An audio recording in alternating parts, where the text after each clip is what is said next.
All right. Looks like we're on. We're running. We're looking good. Hi, everyone. Internets, people listening on different devices, things like that. What do you think? Different platforms, wherever you guys are at. Yeah. I kind of fucked it up. Oh, it's cool. This is fucking live. No edits, bro. Yeah.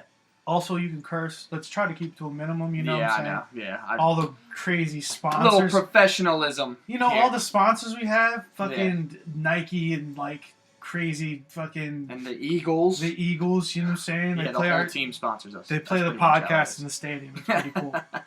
All right, guys. So all jokes aside, this is a passion project of me and my friend here. We'll do introductions in a little bit.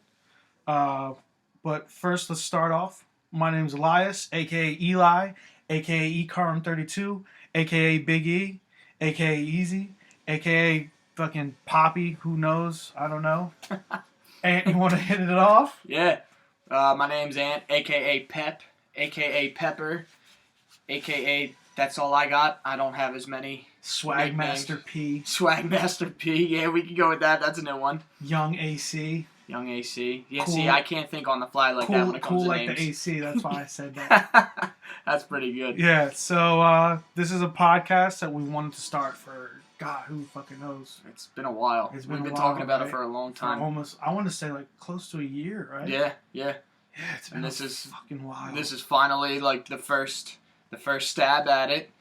You want to go ahead and introduce the name of our podcast? Definitely. So, ladies and gentlemen, do a drum roll in your brain or something like that. We got a little drum roll happening. I hope this picks it up. Cut the drum roll. Welcome to In the Parking Lot. You are now in the parking lot with us. And what that means is basically within our friends group, you'll meet hopefully some of the guys later on in different episodes. Regardless of what it is, we're talking about it in the parking lot.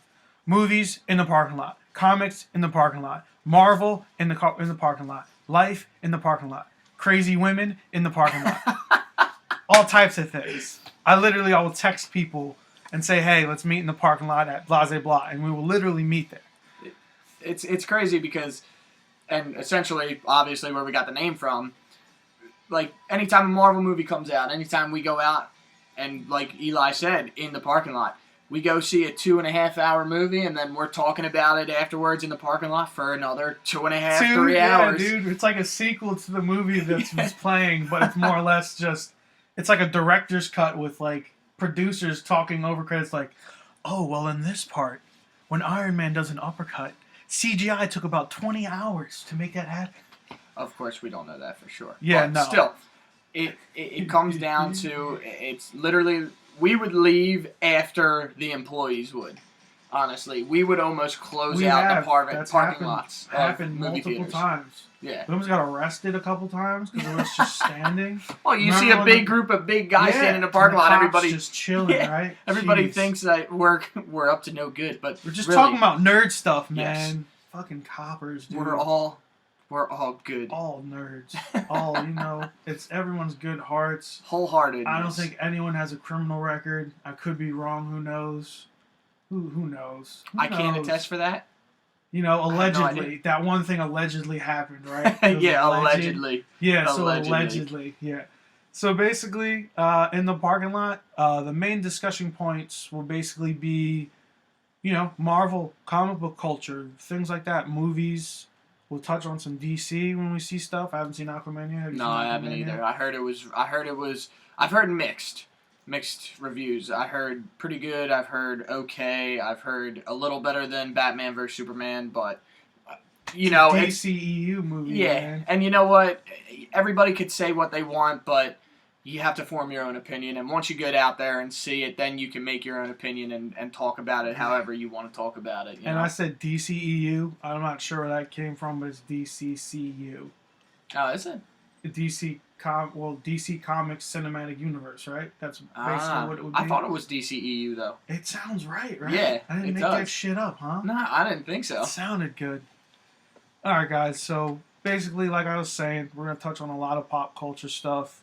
A lot of comic books. We're all huge comic book fans. Yeah. Anything from and I also do, I have a YouTube channel where I do Pokemon card openings because I'm really big into Pokemon cards. Hell yeah, trying to dude. collect the master sets and everything. So Yeah. eventually what I'm going to do is once we get farther into this, we might talk about some of the pulls I got. Yeah, and then you can't see them on this, so the only way to see them is if you go check out Hit the up channel. that YouTube channel.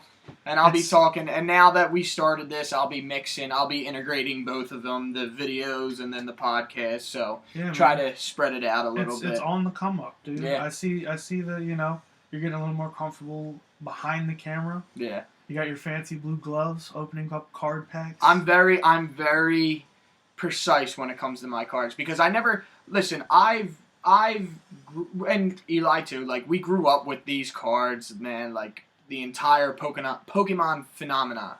Hell yeah, dude. And I never learned how to play the card game when I was little. Same. And now it's even more complicated than it was back then.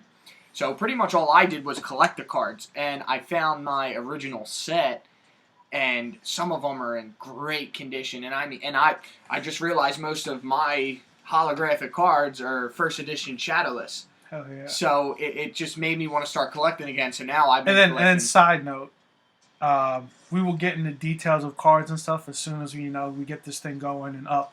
But to add on to what he was saying, he got me back in the Pokemon game, man. Yeah. I'm like looking for Blastoise cards that are $200, and I'm like, I did get paid this week. Maybe I should pull the trigger. Do I want to go for it? Do I want this first edition Shadowless Dark Blastoise? Who fucking knows? It's a card that's gonna sit in a drawer somewhere, probably. Yeah. But it's one of those things. Is we fall in love with the art, the cartoons, and I think a big driving factor behind that. And excuse me for the Pokemon talk, but we'll get into the rest of it a little bit. But this is something we're excited about currently. Pokemon Go. Oh yeah. Niantic really set it off for us. Obviously, when it first started, everyone was on it. Oh, without a doubt. Would go since 2016. We'd go out to parks, and there'd be tons and tons of just droves of people blowing off air horns saying, "Yo, there's a fucking Venusaur over here, dog!" And a stampede of people. Crazy, and that's something else too. We'll be talking about.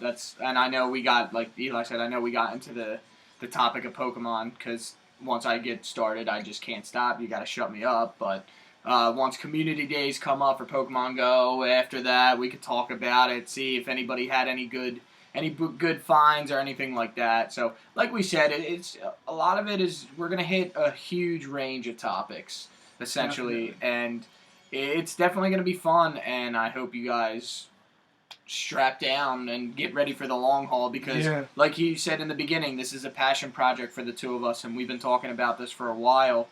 And like a year. Yeah, and we really want to get into this, and we really want to the main thing is we want to just have fun with it. So the more fun we have, 100%. the more that comes out, and hopefully the more people tune in.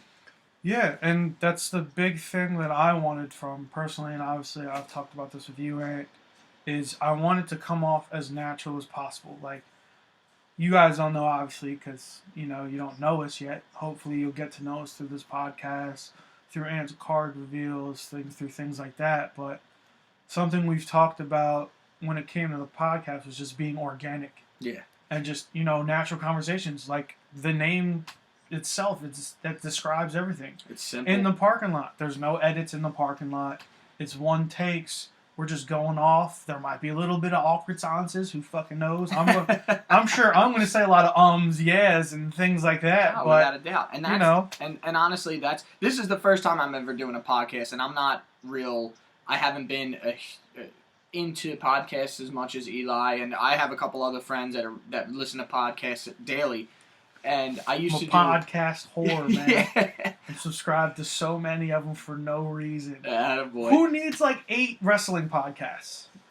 Hey. Why do I listen to 8 wrestling podcasts? You know what? And that's something else too. Like, the more you listen to, the more people you hear. You hear different, into it, and dude. you get into it. You hear different opinions. I think that's what really drives me to wanting to do a podcast is because everyone's opinions are so different. Yeah. And me personally, like, hopefully I want to do a music episode.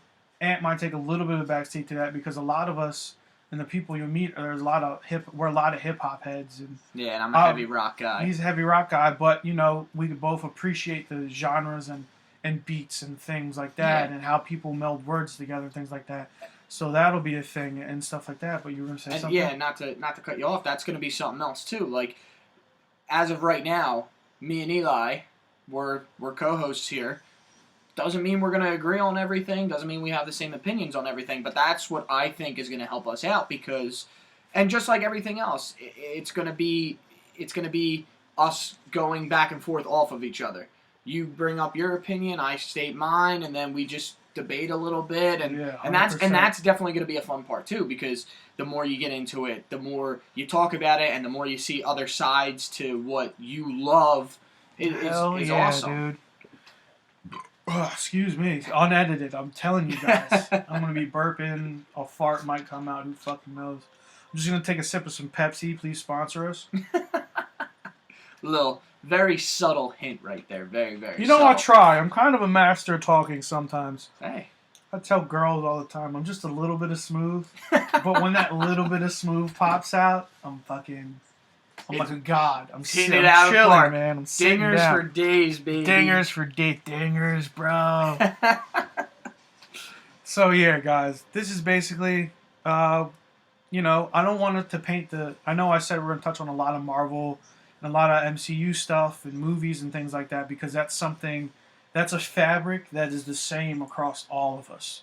Whether it's me and some of our other friends who hopefully, like I said, you'll meet sometime down the road. Everyone has different views of things, but the common thread that we always talk about is comics. Yep. At the base of everything is comic related. You know, whether it be movies or just books we read or new pickups or shit like that. Like, yeah, I'll put it to you this way, and not to cut you off. I'll put it to you this way: every time a new Marvel movie is about to come out, our whole group goes out and tries to find. There's like 6 of us motherfuckers, dude. Yeah, it's so hard. Every single time we try to go out and find like shirts to bring to the movies and everything, and we try and we rep it as much as possible because you know what? And that's the whole point of all this. You got to get into it. It's a passion. It's something you like. If you're not getting into it, then what's the point? Yeah, you know what I mean? Like, 100%. Come on, like, and we want to get that out there to you guys too. Like, if you're passionate about something, if you like doing something, go out and do it. Do it to the full extent, 110% all the time, and really fuck what everybody else says. 100%. Because you know what? You gotta like what you like. You're doing what you're doing, and the more you enjoy it, the better it is. Trust me. It is so much better. I think it has gotten better through the years, but the nerd connotation has got a bad rap for quite a while. Oh, without a doubt. And I think if you're passionate about something or you're super into something, you could be a nerd of that. Like, I'm a sneaker nerd. I love everything that goes into sneakers. I love designs. I love stories behind them. I love just fucking colorways and stuff. Yeah. It's just leather and rubber, but I'm so infatuated by it that I have 40 pairs of shoes or something like that. Who's going to wear 40 pairs of shoes? I don't know. I'm going to try. Yeah. And it's a huge football fan. He's a huge sports fan. Oh, yeah. I would say he's a sports nerd about that, and I think you would agree with me. Without a doubt. So it's slowly going away from the negative connotation, but this is real life, guys. Like, do what you literally love. Like, this is nothing like, this wasn't fabricated. I didn't just randomly meet this guy and say, hey, you want to start a podcast? This has literally been my boy for like 3 years now. It's going on. Since dude, it's like 3.5 now. Yeah. It's been such a long time. That's just like Zach. We went out. It was his 21st birthday. Yeah, Zach is another part of the crew, gang. Yeah. Which hopefully we can bring him on later on down the road. Bring Zach in. And I guess since we touched on that, hopefully these guys don't fucking hate on us about putting their names out and shit, but we got a homie Brandon, a.k.a. B. Dot, a.k.a. Big Sexy, you know what I'm saying? he's he's a cool dude, super into music.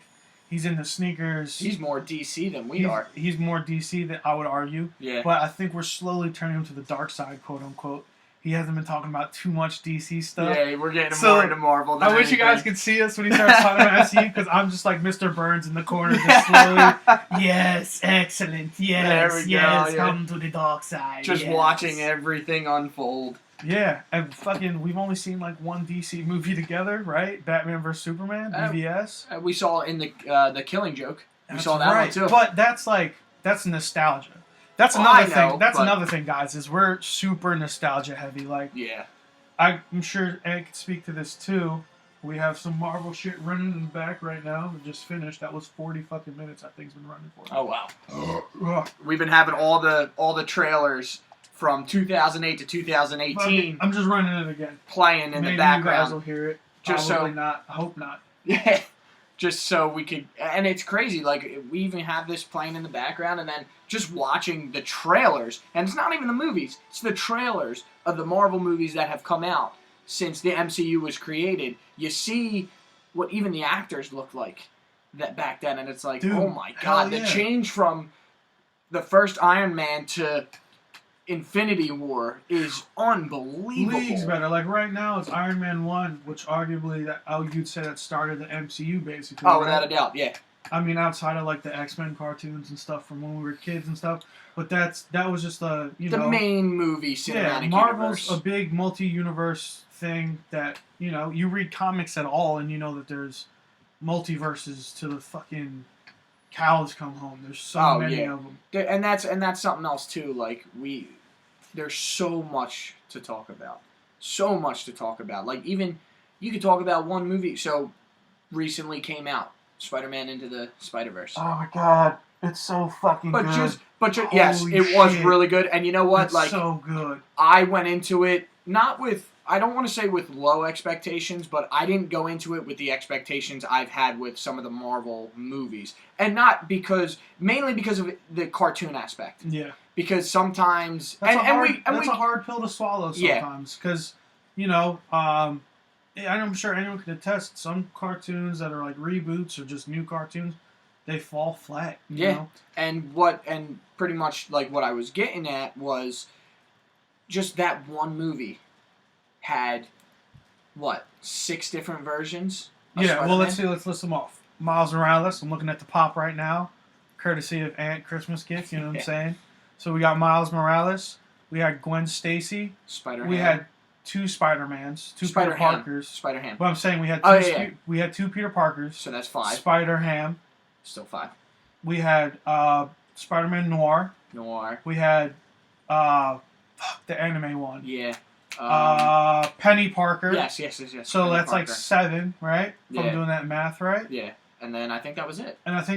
Yeah. But just at that, you had one movie had 7 different versions. So getting back to the full realm of everything we could talk about, like you could talk about one movie and go in 7 different directions.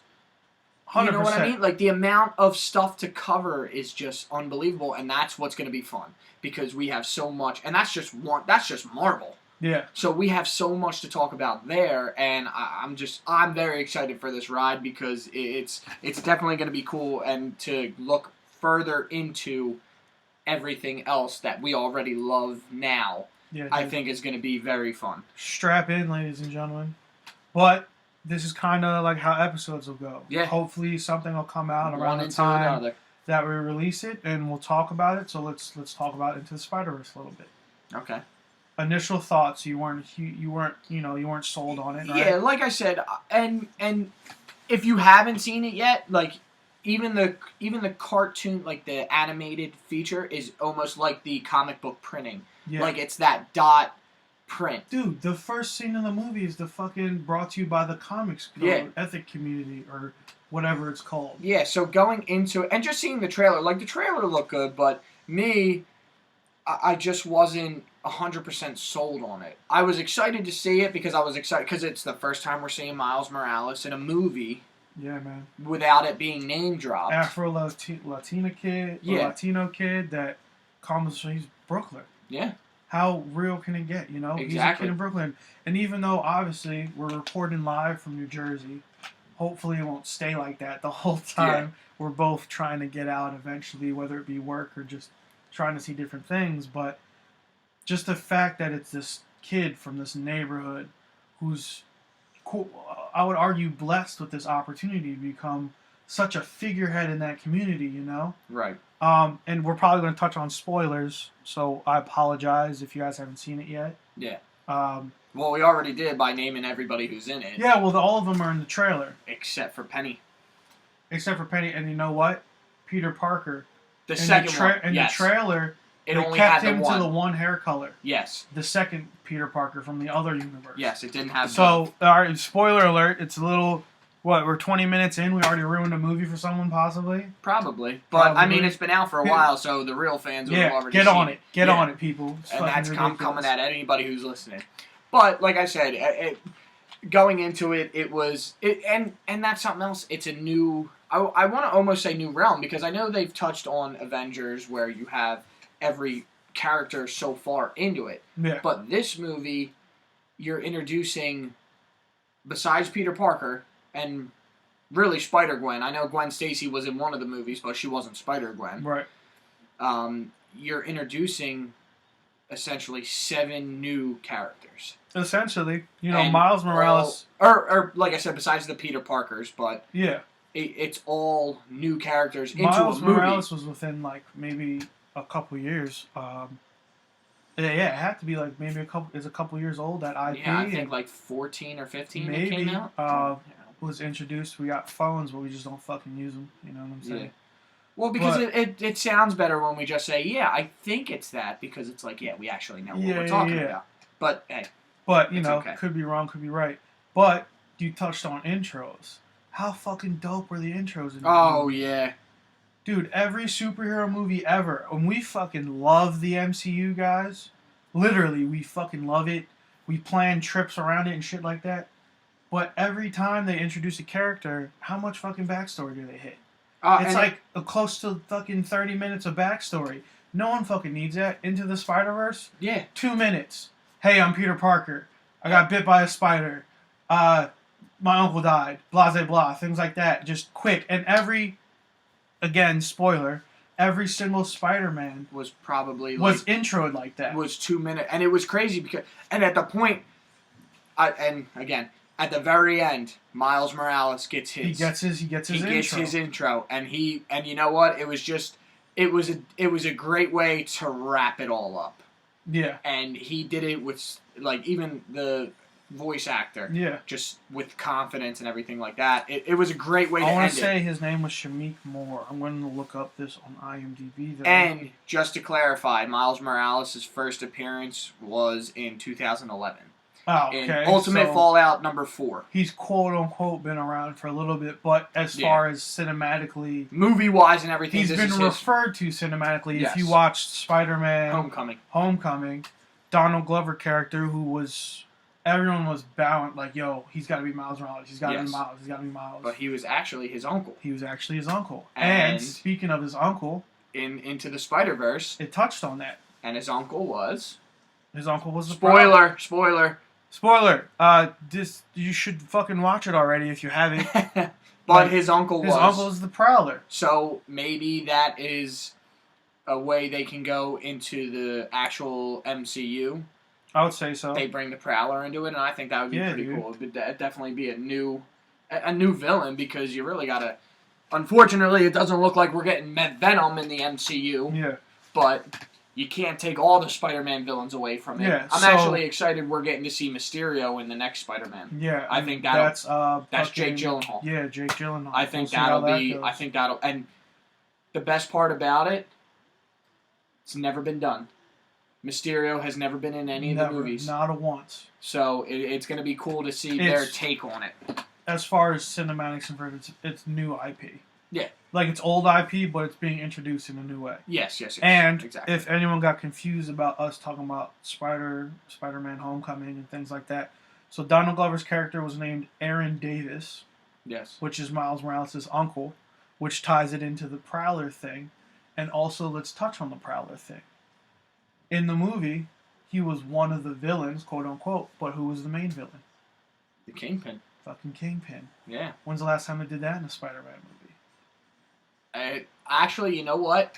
And I don't remember when it came out, but Marvel released a movie, a cartoon movie, years ago. And this I'm talking about when I was like 10, 11 years old. I'm 25, so we're talking a little ways back. Yeah. It was a Spider-Man versus Daredevil cartoon movie.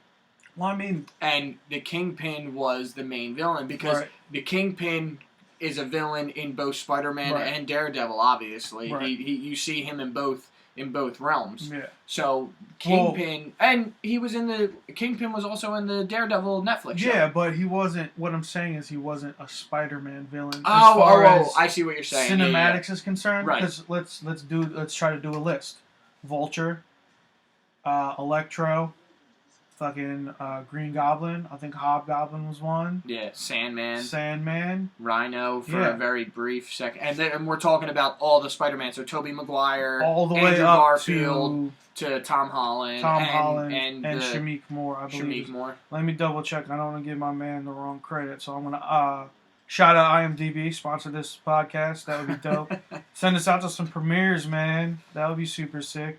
Yeah. So the gentleman who played Miles Morales in Into the Spiderverse, his name is Shameik Moore. Did an excellent job, by the way. Excellent job, really good. Yeah. And you know what? I'm looking at this cast right now. Marshala Ali was Uncle Aaron. Oh yeah. Yeah, the dude from Luke Cage. Yeah. What was his name? What was his name in the fucking Netflix series? Do you remember? Cottonmouth. Yes, I could not remember it. My mouth is kind of dry, so that's why I said Cottonmouth, I think. But yeah, dude, how about it? That's crazy. Kingpin being a villain, he's again he's such an iconic villain too. Yeah, and we're in spoiler territory. And not to cut you off, this whole podcast is going to be spoilers. So if you're going to listen and you haven't seen anything yet, I highly recommend listening or watching the movies and then coming back to us and then look up our episodes of where we talk about what. Definitely. So, one of the things is, they relied heavily on the multiverse. Yes. The multiverse was explained in a way that, there's different Spider-Mans. Obviously, you saw it in the trailer. But Kingpin was making, like, a multiverse, what would you call that machine? Dimensional... Like a dimensional portal kind of thing. Yeah, portal. Because in the universe that he lives in, he kind of like had a hand in his wife and child being murdered. Yes. Because he was in the midst of almost killing Peter Parker from that universe. And they walked in and he freezes up. You watch the Daredevil thing, he's got a soft spot for his family. Yeah. They don't touch on his son and stuff like that, at least not that I know of. In the Daredevil show, because that, honestly, that I love Charlie Cox's version of Daredevil. I love everything they did with that. They do touch on the Kingpin's family aspect, but it's not his original family. He winds up meeting a woman, and I forget her name, and I'm just talking about how into this show I was, of course. I forget her name, but in the show, he becomes his girlfriend, and anytime something happens to her, he loses it. So it's crazy to say it because the Kingpin is a family man, but he's deranged. He's crazy. He's deranged. He's a lunatic. Exactly. And it's crazy to see that because you see he's got that soft spot. But then as soon as something happens, or even like somebody looks at him the wrong way, this guy's going off on whoever's doing it. Yeah, he fucking Into the Spiderverse, he shot Peter Parker. Yeah. No, he didn't. Yeah, he definitely. I thought he did like the double fist slam. Oh, he shot Prowler. Yes, he did shoot Prowler. I fucked yes. up. No, it's alright. It's alright. I told myself I'm gonna see this movie like 5 times, and I've only seen it the one time. Me too. Kind of mad at myself about that. But anyway, getting back to the story, so he's doing this dimension portal basically to bring back his family from another dimension because obviously he misses them and things like that. But the issue is, if he does it, he's gonna ruin his current dimension, and things will break up, things will get worse. And the problem is,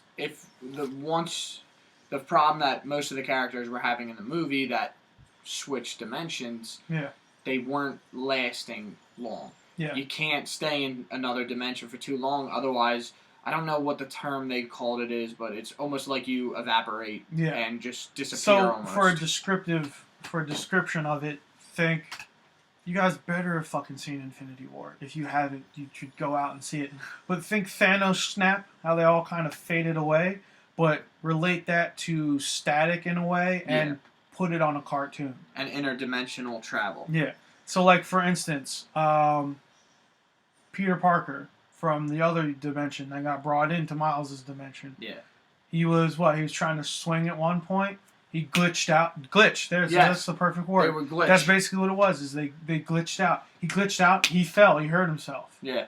Did he knock himself out, or was that a different time? I think that was a different time. I think that's when he walked up behind Miles and scared Miles. Right. And that's when this is after Miles got bit by the spider. Yeah. And he doesn't even know what's going on yet. Right. So he has the shock.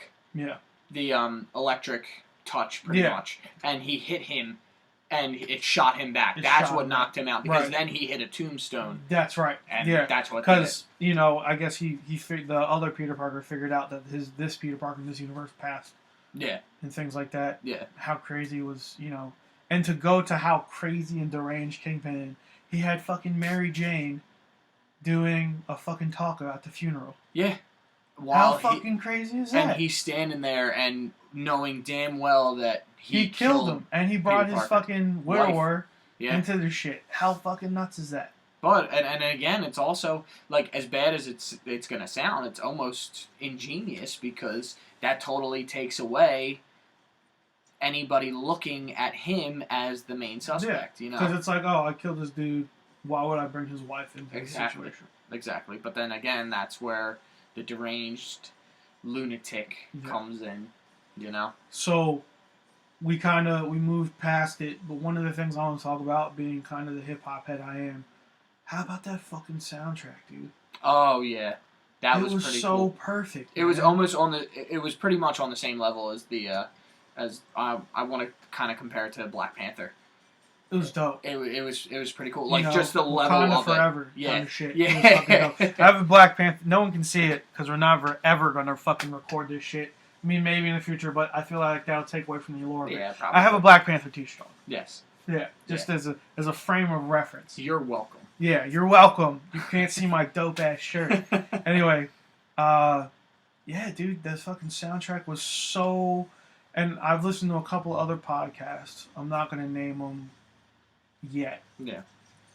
Because I don't want I don't want any lash from that. Also, I don't want them to think I'm taking any ideas. Because if anything, it's like an homage to kind of what they said. But those cats were from New York, and they said that movie was so New York. Yeah. And I agree with that. Just coming from outside in, obviously, I have family. More like you're agreeing with their. Yeah, I'm like agreeing with their point. Also, I have family from New York. Like, when my mom, first generation, when my mom came to this country, she lived in Brooklyn first. Yeah. So she dealt with that whole community. Her sisters, her brother-in-laws, all those guys were in Brooklyn. And it was one of those things is, we would go up every now and then and you'd feel the vibes, Right. If it's nice out, people have their windows down in their cars playing music, whether it be Biggie, new stuff, like just a nice mixture, and you could tell like how crazy it was. But the soundtrack, I would say like the vocal point, the shining point for me was when he was throwing that tag up with his uncle. Yeah. And like, I guess it was like an abandoned train. I don't know what to call that. Train track, I guess. I think so. It was kind of like a subway. The power grid for it. Yeah, like a power grid or something when he was throwing that piece up. This is kind of leading into, and then to also bring it back to the movie, because we went off on a little tangent.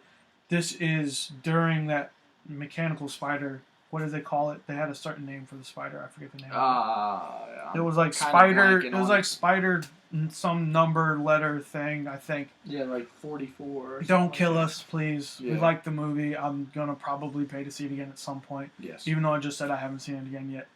But this is all happening during his time, and the dynamic. Going back to it to back off of the music aspect. The dynamic of Miles and his family is super interesting.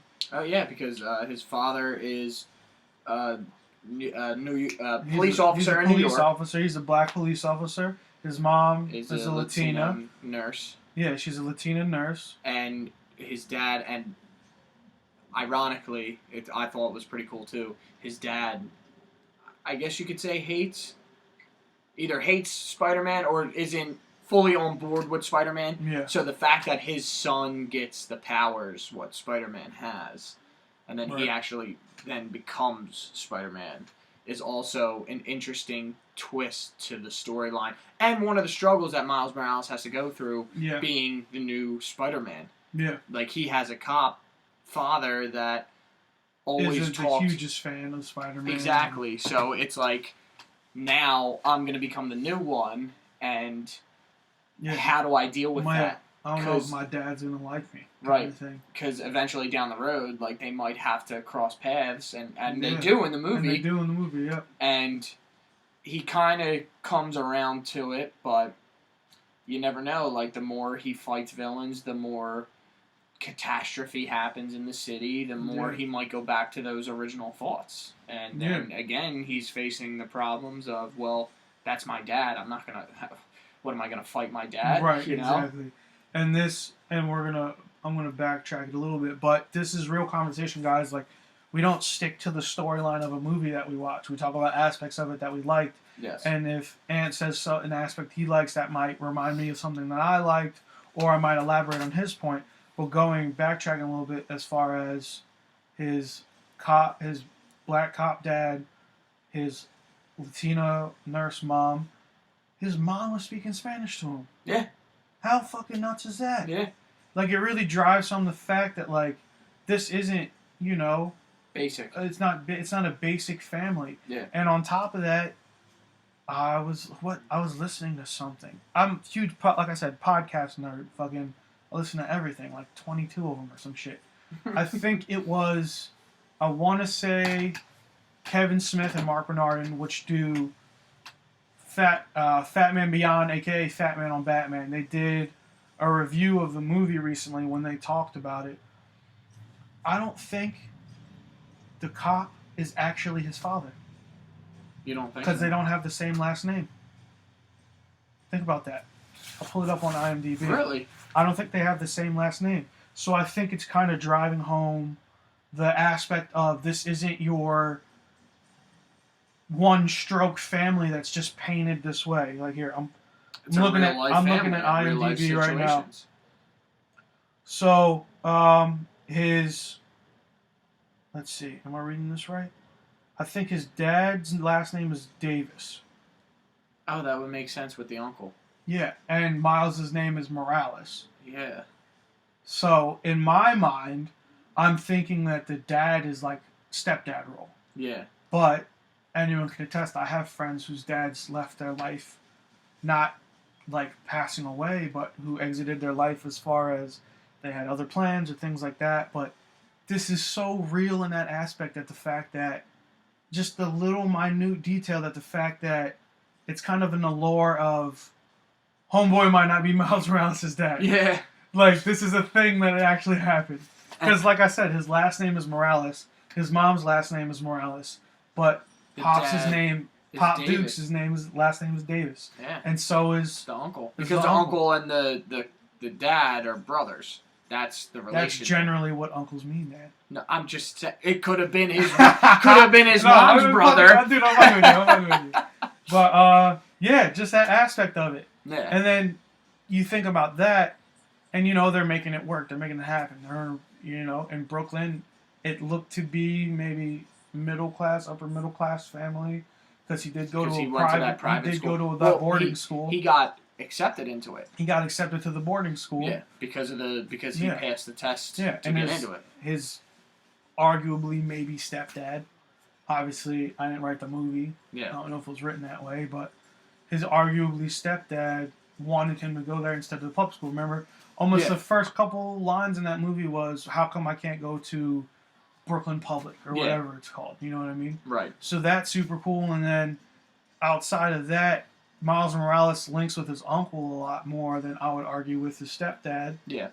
As far as the graffiti is concerned, the music is concerned, just the general vibes of how he feels in general. And the outlooks on life, yeah, and his outlooks on life are similar, and his dad is on the opposite of that. Yeah. For all intents and purposes, Aaron Davis is a criminal. Yeah. He's a career criminal. And, I think they might have touched on him getting arrested before. Yes, they did. Maybe, am I making that up? They definitely did. No, I'm pretty sure. Well, yeah, because that's one of the reasons why the dad and the uncle don't talk to each other. Along, right. So then you have that aspect of it, which is super cool, because that's super real life as well. Yeah. And like you said, it's real life. They also did a very good job in implementing real life situations. What people go through every day, family struggles. Yeah, dude. And it just like imagine a little kid going through the same situations as Miles Morales goes in and sees it, and it's like, wow. I mean, obviously, aside from the whole turning Spider-Man thing, but they go in and see this movie, and it's like, wow, he's just like me. And that's what gets some kids, and that's a good thing, because that's what gets kids excited. Right. It gets kids it's the relatability of it. Yes, and that's the difference between a movie hitting and a movie flopping. Is the relatability. Relatability. And big words here, guys. Big words. To go back to the point I made previous, Wakanda Forever, Black Panther did the same thing. Yeah. It was such a cultural movement because finally, as a minority, I'm Lebanese, Arabic. My man's to the right of me is Italian. We don't consider him white, but that's a side note.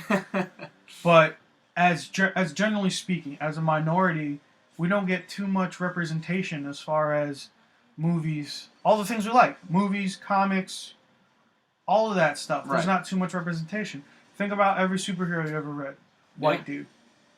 Outside of a couple of choice black guys, you know. Black Panther, Static Falcon, Shock, Black Panther, Falcon, dudes like that. Yeah. And maybe, was Falcon always black? He was always black, right? Yes. Yeah, so that representation isn't always there. Yeah. So it was cool to see that, and then transitioning back to Into the Spiderverse, it was cool seeing as a minority. It was cool to see the representation. Yeah, the other side almost. Essentially, that's what it is. He's like I mentioned a couple times. He's an Afro Latino. Yeah. Pops is black, mom is black, is Latino. Like, that's something that, you know, walking down the street, I can see that. You know, in a mall, I can see that. Right. It's not too often that you see, like, you know, predominantly minority cast or predominantly minority characters represented in such a, you know, good way. Yeah. And R.I.P. Stan Lee, that was one of his lines in the fucking movie. Anyone can wear the suit. After he said he was a good friend of mine, and I fucking teared up because I'm a baby. Yeah. One of the things Miles said was, "Do you think this suit fits?" He bought a costume at one point. This is, again, it's backtracking, but like I said, natural conversation. We just move the way we move. It's not going to go with a normal flow. Yeah. So he bought that Spider-Man costume. Stan Lee ringing him out. That's his cameo. And I mean, Stan Lee looked fucking dope. Yeah, he did. The really CGI budget is crazy. That's unbelievable. Shout out Disney with the de-aging. Anyway, side note, back to what I was talking about. After he said, Spider-Man was a good friend of mine, I teared up like a baby. He said, anyone can wear the suit. Think about that. Yeah. Literally, anyone can wear the suit. And you think about any of the Marvel characters, most of them are almost entirely covered. Yeah. So just the fact that when he started, like, what, 60s, 70s maybe? Yeah, I'm not 100% when he started sure. Like actually writing books and stuff like that, that's something that he talked about since he started writing. Spider-Man, if you're under a fucking rock, he's covered head to toe. You don't see one piece of skin, nothing. No. And just that little minute detail of just acknowledging that and saying anyone can wear the suit. That's definitely fucking crazy, dude. And it strikes such a crazy chord, man. Yeah, and it could definitely hit home for some people. Definitely, without a doubt. Dude, that's fucking, dude. It was beautiful. Well, going back to the movie, where do we leave off? The dimension thing, right? Yeah. So. Oh yeah, I forgot. Spoiler alert: Peter Parker and Miles Morales' dimension dies. They have the funeral. Kingpin's a son of a bitch because he invites Mary Jane to do some shit. Fast track. Other Spider-Man comes in. Peter Parker, who is old from another universe, older dude, like in his 40s, out of shape. Out of shape. He just got lazy. Doesn't care about being Spider-Man really anymore. Him and Mary Jane got divorced, which actually kind of put him on that path. He just kind of went in a downward spiral almost. Yeah, and it's it set him off, and they touched on that in the 2-minute dope-ass intro for every Spider-Man. And also, a side note, they used almost similar wording for everyone except Miles. Yeah. It's fucking beautiful. It's so good. I wish I was that fucking creative that I could come up with that shit. Yeah. Anyway, Peter Parker, other universe, comes in. He's on his way out as Spider-Man. Miles Morales sees him. Teach me. As a teacher. Teach me to be Spider-Man. Yeah. They make a deal. You get me back to the universe, I'll teach you all I know. You just have to help me get there. I'll take care of the dimension thing, blah, blah, blah. So, fast forward a little bit. Oh, and real quick before you do. Go ahead. And when he got into the, like, seeing Spider-Man and it's like, hey, teach me, Miles Morales has. It's pretty much saying, teach me. I'm pretty sure he said, the Peter Parker said, it's not something I can teach. It's just something you have to do. Yeah. Which is also a great it becomes life a call, lessons. Yeah, it becomes a callback in the movie, too. Yeah, because you know what? Not everything can be taught to you. You can't just...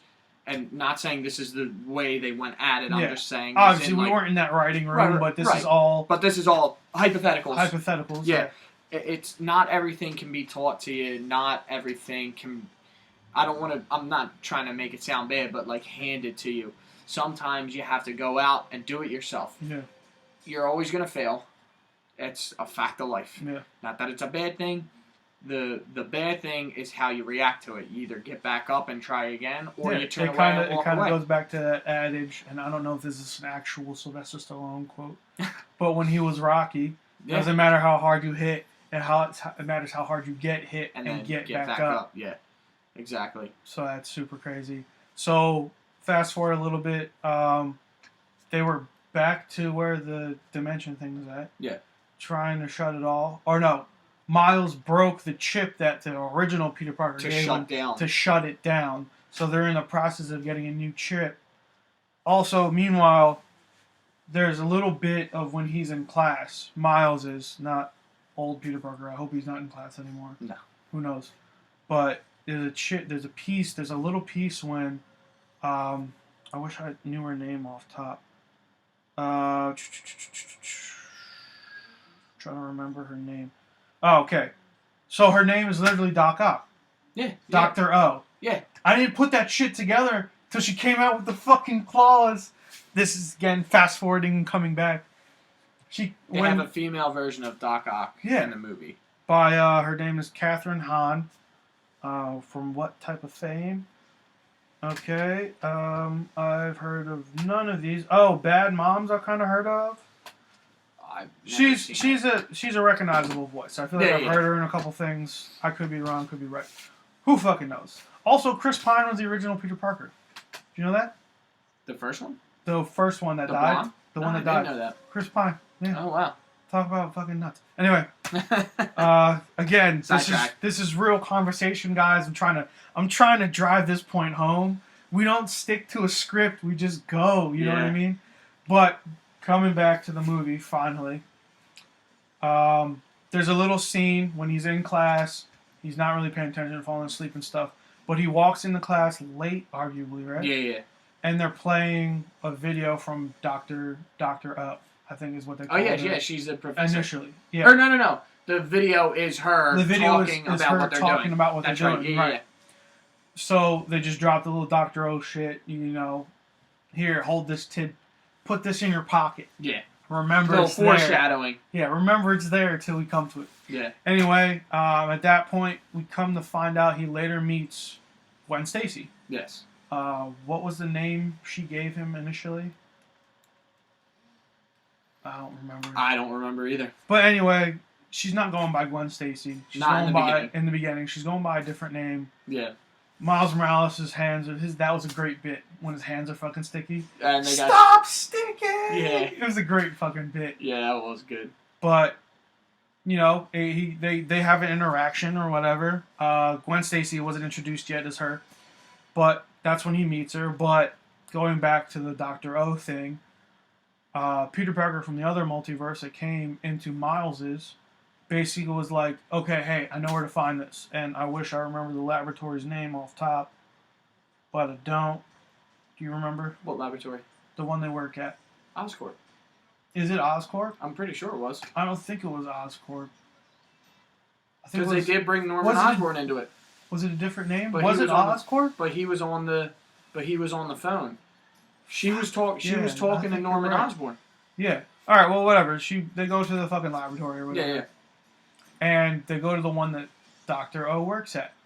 Come to find out, she sees Peter Parker from another dimension, She's smart. She starts putting things together. Oh, you're from another dimension. She starts sizing them up and shit. Blah Yeah. blah blah. And meanwhile, Miles is trying to. We find out he's able to become invisible. Yeah. He has the shock thing, so he becomes invisible. Tries to type in the password that Peter Parker we'll call him Peter Parker 2. Yeah. Peter Parker 2 found out the Dr. Ock's password to the computer to get the program to turn the collider off or whatever. But Miles doesn't remember what he told him, so it's another funny bit. Peter Parker's like talking about the numbers in the communication with Dr. Ock, but he's also like throwing up pantomimes of like he's holding 6 fingers up, he's holding 7 fingers up or whatever. So that's super funny. And then they don't get it, and then eventually he's like, just take the whole computer, and you see this floating computer walking through the lab, and nobody knows what's going on. Yeah, and so that's when the floating computer happened. That's when the thing I told you to hold on in your pocket, that's when it comes to life. Yes, exactly. When you see Dr. Ock. Dr. O is actually Doc Ock. Doc Ock. Crazy. She has the crazy arms. She's and they're not mechanical. Did you take notice of that? I didn't notice the arms in the Into the Spiderverse weren't mechanical like the original Doc Ock. They were organic. It was almost like interesting. It was almost I like didn't notice that detail. Well, I saw that and I was like, it's kind of weird. It was almost like it was organic. So it was like skin, and even the claws were like that too. Interesting. And it was almost like I'm trying to think of almost like a suction cup. Like they were almost like tentacles. Actual tentacles. Like actual tentacles. Like actual octopus tentacles. Talk about her name for fucking once. Yeah. This is old comic tropes. Yes, there we go. But that's how they were in that. That was, anyway, her version of it was actual tentacles. Yeah, and it was crazy. Like I saw that and I was like, oh, okay, that's pretty cool because it's a different look at it. Yeah, everybody's used to seeing the mechanical one, and this one is more organic. Yeah, and it kind of goes back to, it's like a callback to the writer's room. Like they didn't go about anything in a traditional way. They did everything, pretty unique, I would argue. Nothing really like lined up with how the comics were in general. Yeah. Also, side note, we're at 52 minutes. Yeah. How fucking cool is that? We were talking about only having this episode like 15 minutes, like a 15-minute intro, so... Yeah. I told you, it goes by pretty quick. Dude, it's fucking tight, bro. I looked at it at one point, it was like 20 minutes. Looked at it again on the recording, it's up to 52. I was like, this is fucking sweet. But anyway, going back to the movie, Doc Ock happens. They run out. It was funny. What did he say he wanted? A bagel and something else? And, It was pizza, right? Something like that. Yeah. So they run to, like, arguably the food court. Everyone stops and pauses. Peter Parker's like, oh, hi, or whatever. And then they all pull out a fucking gun. And they start, yeah. And then it's like, oh, holy shit, like, no one fucking likes this guy. Yeah, and it's like, why does everybody have guns here? Yeah, so then fast forward to the chase scene in the forest. Yeah. That introduces a little detail I liked. When Peter Parker was talking to Miles, he's like, okay, so thwip, let go. Thwip, let go. Thwip, let go. That's the first time you see Gwen Stacy. Yeah. That's Spider-Gwen. Because she comes in and she starts helping. Yep. And then also, going back to the thwip, they were doing comic book thing. Like, yeah, the pop-up, like the bam, they're doing the pop-ups all throughout the movie. Yeah. All throughout the movie, which is super at a couple points they had, like, sequences. Like, okay, so if you know how a page is laid out in a comic book, it's like, six layout, 6 grid, 7 grid, whatever. Yeah. Has the fucking splash page with the big ass, pretty ass photo and then little grids or whatever. They're doing this all throughout the movie, so just keep that in mind. The dot shading, all that cool stuff. Anyway, Gwen Stacy gets introduced. She arguably, I would say, saves her ass. Yes. Yes or no? Yes. Oh, without a doubt. So then that's when you find out, hey, the girl that Miles met earlier, whose name I don't remember, is actually Gwen Stacy from another universe. She's another version. And hit him with the fucking 2-minute intro again. Yes. My name is Gwen Stacy. Blah, Spider-Gwen. blah. Yeah, it was fucking cool. Bangs the drums because she's a hard rocker in her comics. Yeah, dude, she got a She band. plays the drums. Yeah. The Mary Janes, I think was the name of the band. Yeah. Super cool. So anyway, all right, now it's 3 people introduced. They go through emotions. They're doing it. There's a chase scene in the forest. And then they gotta hide. And then they have to hide. So what do they do to hide? They go to the Peter Parker 1. Yeah. Who died. They go to his Aunt May's house. Right. And she already knows about everything. She knew Peter Parker was Spider-Man. Yeah. And she takes them to his hideout. Yeah, which introduces everybody else. Spider-Man. Because I think she dropped like a little line that was like, "Oh, I've already done this a couple times already." This isn't the first time this has happened. Can we talk about the fucking Bat Cave for Spider-Man? Yeah. How fucking dope is that? Well, see, they did a cartoon. It was actually a TV series. They did a cartoon like years and years ago, and it used to be on. I forget if it was on like WB17 or. It was one of those. Yeah, I think I remember what you're talking about. It was a Spider-Verse cartoon series. Yeah. And Aunt May would sit behind the computer. She was the Alfred to Spider-Man. Yeah, pretty much. So they get introduced. Okay, keep talking. I'm gonna pull up the Spider-Verse trailer. And then once they get into the Spider Cave, I guess we'll call it, you meet Spider-Ham, you meet Spider-Noir, you meet Penny Parker, and then you get you get every single one of their 2-minute intros, which is so cool. So fucking dope. The Spider-Man Noir is all black and white. The Penny Parker is her with the robot, and then Spider-Ham is Spider-Ham. Yeah. So right now we have I pulled up all the Into the Spider-Verse trailers, and they're touching on kind of what we were talking about with the 2-minute intro for each Spider-Man. They like touched on it a second, but they edited it together obviously really well. But basically, where was I going to go with that? Oh yeah, so they do all the intros. What I was going to say is I didn't know Spider-Noir was a character. I didn't either. So I didn't know Noir and Penny Parker. Yeah, I didn't know about those either. But I watched like a history video. Shout out Variant Comics. They do great history videos. Every time we watch a movie, I watch them or Dope Spill Comics. He's another good YouTuber that does history and stuff like that. But yeah, so I learned about that. It's basically Marvel was like, what if we had all our heroes in like the fucking 30s or the 40s? So like Spider-Man, Spider-Noir. Is it a part of the What If series or no? I don't remember. I think it was like a spin-off. Like it was like a mini run, a mini series of like 5-10 issues or whatever. Right. But Spider-Noir is black and white. And also, while all this is happening, everyone has their own animation style. Like I'm looking at my TV right now playing the trailers, and everyone is in a different animation style. So Spider-Ham is kind of like Looney Tunes-esque. You got Penny Parker, who is anime, and you got Spider-Noir, who is just the black and white, like kind of think Sin City vibes, kind of Frank Miller-esque drawings, which is super cool. And all of them are staying in that creative space. Right. Like when they're all in the same scene, each one has their own animation. Yeah. So like for instance, I forgot where I heard this from. It honestly might have been from the Fat Man Beyond podcast. Or maybe I just saw it on the internet. This scene right here, when they're in the dorm room at the boarding school and they're moving back and forth, that took like 2 days of rendering. Because they keep everyone's different animation in that scene, and it's just all of them combined. Wow. It took like 2 days, dude, just for that one scene. That's crazy. Which kind of gives you the attention to detail that the writers, the creators, the animators of what they had to do and how they did things and stuff like that. Yeah.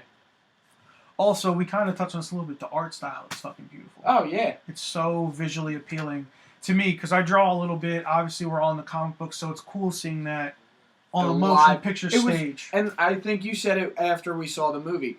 It's literally a comic book movie. Yeah, it is a comic book. It is a movie comic book. It is a movie that brought a comic book to life, and not in real. Obviously, not what is it called? Real. Not live action. Yeah, not live action. It was an actual cartoon comic book movie, and Super dope. it literally looked like the pages were moving. Yeah. And also another thing I forgot to talk about.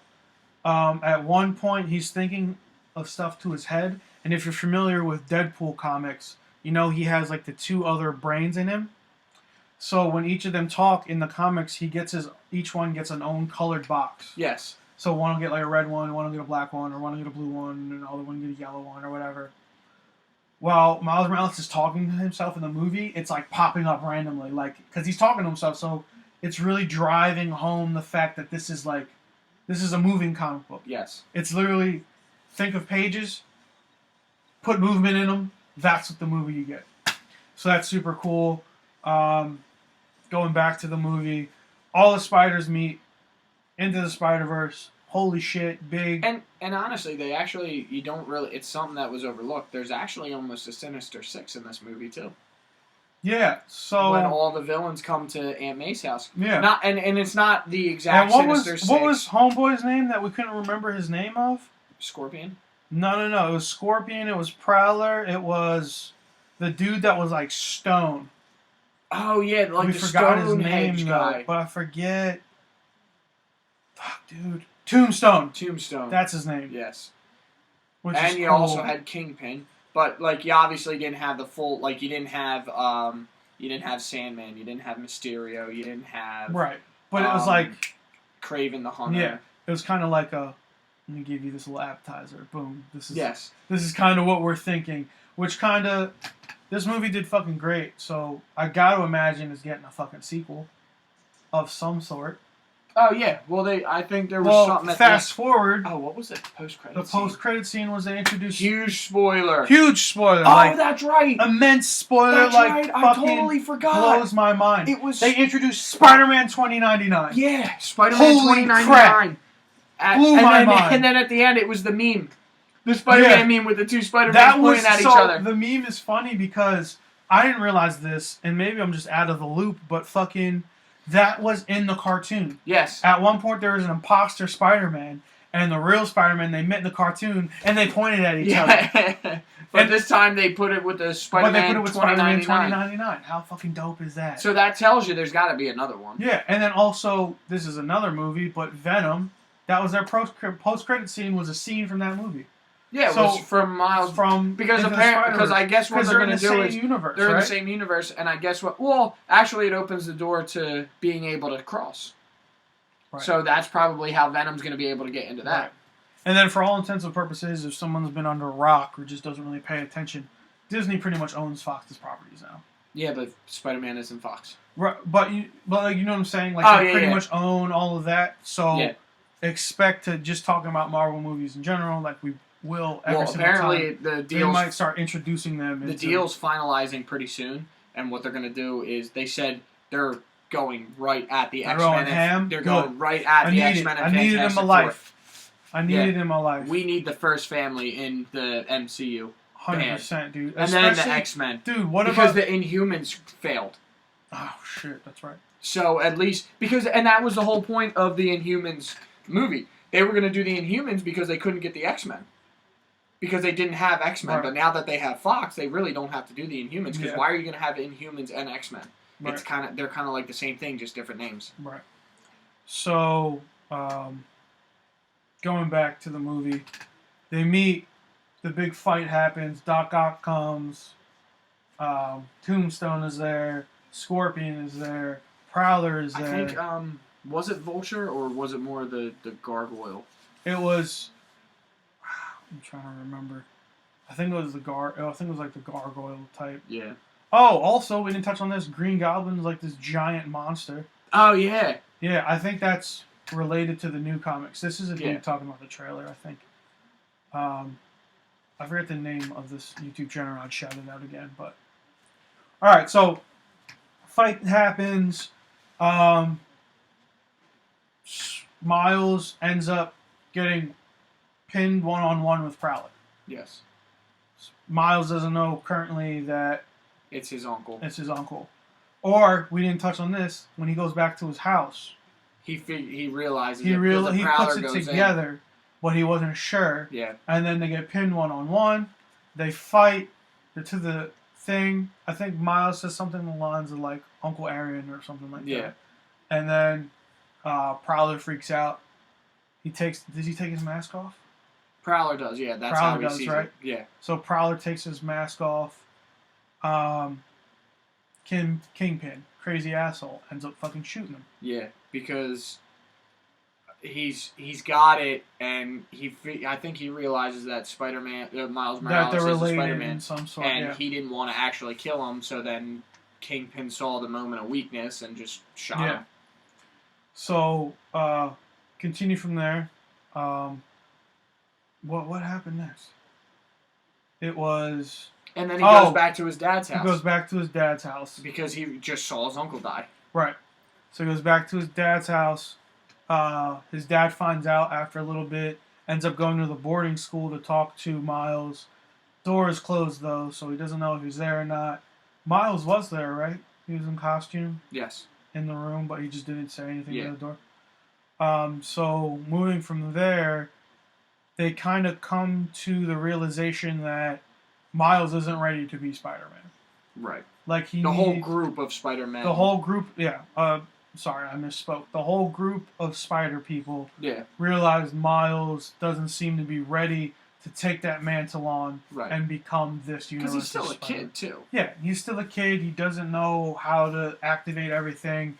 You know, he doesn't believe in himself as much. All kind of like the tropes that come with that sort of thing. Yeah. So, that moves into the cool scene with them walking on the roof. Spider-Ham, comedic relief, throws out, "Do animals speak in this universe? Because I don't want to freak him out." Oh my god, I love that. And then his roommate falls out. And I'm watching, and as I'm watching this movie, I'm thinking to myself, I know who the voice of Spider-Ham is, and I'm trying to think of it, and I couldn't think of it, and then finally John Mulaney. It was John Mulaney, and he does the voice of Andrew in Big Mouth, which I love that show. So so once I saw that, I just started thinking of Big Mouth, and I was dying. Yeah, no, 100%. And also, is Nick Kroll? Nick Kroll is the other voice. He does the Hormone Monster and all that. Yeah, he does like almost every other voice in there. Was he in Into the Spiderverse? No. Nick Kroll wasn't a part of it. No, he wasn't in. No. Okay. I wasn't sure. So, fast forward, the spiders decide, hey, we're going to do this. Spider 2 says, you guys go. I'm going to close it myself. Everyone's like, oh, dude, you're going to die. He's like, he learns his lesson or whatever. He does like a mini lesson in his head. He's like, this is just something that has to happen. I have to let go, blah, blah, blah. And that's the flip scene right now. Flip, release. Yeah. Flip, release. And then Spider-Gwen just comes in with grace. Okay, so, fast forward. Miles comes to a realization of what he did. Peter 2 basically says something along the lines of like, I think Miles asks Peter 2, how did you know you were going to be Spider-Man? How did you know, hey, this is a mantle I can take care of? Yeah. Have to do a leap of faith. Yeah. Miles goes through some emotions, blah, blah, blah. He puts together his costume. This is obviously spark noting, basically, the whole thing. Puts together his costume, gets rid of the Spider-Man costume, puts together the Miles Morales costume, which is super dope. Spray paints the spider on his chest, wears a hoodie, like true to him. Still got the Jordans on, which is super cool. Yeah. Also, I fucking missed out on those. They sold out. I'm super upset. That's a talk about for another day. Also, Nick Cage is fucking Spider-Noir, which is super awesome. But continuing, Miles comes into his own. Then his intro starts. But before his intro starts, he mentions something about that leap of faith Peter 2 took him. And while he's saying this, he does the jump off. The actual leap. The actual leap of faith. When he just jumps off, lets all his inhibitions go, and just like, you know what? I'm fucking Spider-Man, dude. Yeah. Love it or not, I'm fucking here, bro. Like, or ready to go. So that all happens. Meanwhile, the other spiders are fighting Kingpin, all his cronies and shit like that, to get the collider turned off. Miles comes in, new, confident, cool, fucking dope costume. I'm ready to go. Surprises everyone. Every single one. Because one of the things they said was, do you, I think Penny and Spider Noir said to Peter 2, do you think he's ready? Yeah. Peter 2 was like, no, I don't think so, not right now. So then that happens. Peter 2's like, holy shit, this is actually Spider-Man. So then they start going. Miles gets confident in fighting. He starts fighting, blah, blah, blah. He gets, meanwhile, visually it's super appealing. The multiverses are slowly coming into one. It's almost There's like buildings flying. Like the way everything. the way it happened was, and this is totally off topic, but did you ever see the Cat in the Hat? The Mike Myers version. Yes. Remember when the box opened up and everything started around? was like going around and everything? Dude. That's how kind of what reminded that's you exactly of? yeah, that's exactly that's how super it was. Cool. So that's a great description of what that looked like. Yeah, if you've ever seen Cat in the Hat Mike Myers version, if you haven't, it's not, I wouldn't say the best movie in the world, but I love it. Yeah. I think it's hilarious. I'm a big Mike Myers fan, Yeah. so that's why that's where I put those two together. Right. So okay, put it all together. Things are flying. People are fighting. Buildings are being thrown trains around. Are coming through like Kingpin, Snake. for argument's sake, is fucking super strong still. Yeah. He's ginormous. His fucking dude in the cartoon, he was like 8 feet. Everyone else was like barely 6. It was fucking nuts. Anyway, big menacing figure. They start fighting. Blah blah blah. Okay, so it's Scorpion, Hobgoblin, Tombstone, Doc Ock at that fighting scene. Because they just flashed it on the TV. Yeah. Like I said, we have the thing running. I'm kind of using it as a reference point because obviously I don't remember all the details, just the things that I like. Yeah. But fast forward, it's coming to everyone's going to go back to their multiverse. Yes. The people drop off. Spider-Ham does a great fight scene when he pulls a fucking giant hammer out of his pocket, Looney Tunes style. Fucking hits, dude. Oh, yeah. Super cool. So then fast forward, then the last two, it's Peter 2 and Miles. Miles looks at Peter 2, says something along the lines of leap of faith again. Yeah. But to Peter this time, things flip, blah, blah, blah. Because Peter 2, at first wasn't going to leave. Yeah, he was like, I'm going to take the hit so you guys can go back to your universe or whatever. Yeah. And then Miles came in and was like, I'm ready to do this. Just take that leap of faith. Yeah. Take a leap of faith. Let me take the lead on this one. Yeah. Let's figure it out. So the fight scene happens. He's doing some stuff with Kingpin, and as this is happening, the multiverse thing is slowly shutting down. I would argue, and because it's slowly shutting down, there's a scene when they're both in like a train that's floating around. It's Miles and Kingpin. They're fighting each other. And then Kingpin gets like a flash. Kingpin gets a flash of his, because like the multiverse was like slowly, they were close to becoming one thing, but they slowly started coming back. So he got a flash of his wife and child. It was almost the same scenario, almost in verbatim the beginning. of the scene from the beginning, as far as what are you doing, Wilson, blah blah blah. So that stops him enough that Miles, saves the day, quote unquote. Yeah. So that wraps all it up. The thing's off. Now everything's slowly coming back to normal. Hit Miles' intro. Yep. And my name is Miles Morales. And he gets his... I got bit by a radioactive spider. He gets his long-awaited Spider-Man intro. Hell and it was a great way to end the movie. Yeah, and it's cool because the scenes that they used, they all were kind of related all the way through. Like, everyone stopped a train. Everyone saved the bus from crashing through a diner and hitting somebody. So it was super cool. Yeah. It's such a great movie. It was. It really was. And again, it hasn't been out too long, but if you haven't seen it yet, and if you are listening to this, you know what happens. So there's that. But I would definitely recommend go seeing it. Yeah. If you've already seen it, watch it again and again and again, because it was such... Like I said, I went into it with semi-expectations, and it did way better than I thought it was going to do. Cool. So I think that's a good place to stop and wrap this thing up. Guys, we'd like to thank everybody for listening to our first episode of In the Parking Lot. Definitely. This was pretty exciting, and we Yeah. definitely let it get away from us since we only wanted to do 15 minutes, Yeah. and now it's like an hour and 15.